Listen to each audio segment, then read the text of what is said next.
అయోధ్యలో రామమందిరం నిర్మాణం అనేది చరిత్ర పుటల్లో ఒక కలికితురాయి అని చెప్పవచ్చు. రాముడు పుట్టిన చోట తిరిగి రామమందిరం నిర్మాణం జరగాలనేది కోట్లాది మంది కోరిక. అయితే అది అంత ఈజీగా జరగలేదు. శతాబ్దాల తరబడి మనవారు చేసిన ఉద్యమాలు ఈ విధంగా ఫలించాయి. ఒకసారి చరిత్రలోకి వెళ్లి చూస్తే మందిరం యొక్క అస్తిత్వాలు ఎంతగా ఘోషపడ్డాయో తెలుస్తుంది. ఆ వివరాలు తెలుసుకునే ముందు దయచేసి సోషల్ పోస్ట్ డివోషనల్ ఛానల్ను సబ్స్క్రైబ్ చేసుకోండి. నోటిఫికేషన్ల కొరకు పక్కనే ఉన్న బెల్ ఐకాన్పై క్లిక్ చేయండి.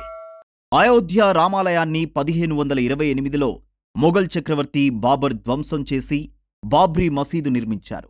ఆ తర్వాత 1712 వరకు ఆలయ భూమిని స్వాధీనపరుచుకోవడం కోసం ప్రయత్నం చేసిన ప్రతిసారి చాలామంది ప్రాణాలు కోల్పోయారు. అయితే 1713లో ఆలయం బయట అంటే మసీదు బయట పూజ చేసుకునే వెసులుబాటు చేశారు. ఆ తర్వాత బ్రిటిష్ వారు 1857లో మసీదికి రామమందిరానికి మధ్య కంచె వేసి వేరువేరుగా పూజలు నిర్వహించుకునే ఏర్పాటు చేశారు. తర్వాత 1885లో రఘువీర్ దాస్ వేసిన పిటిషన్ కూడా కొట్టివేశారు.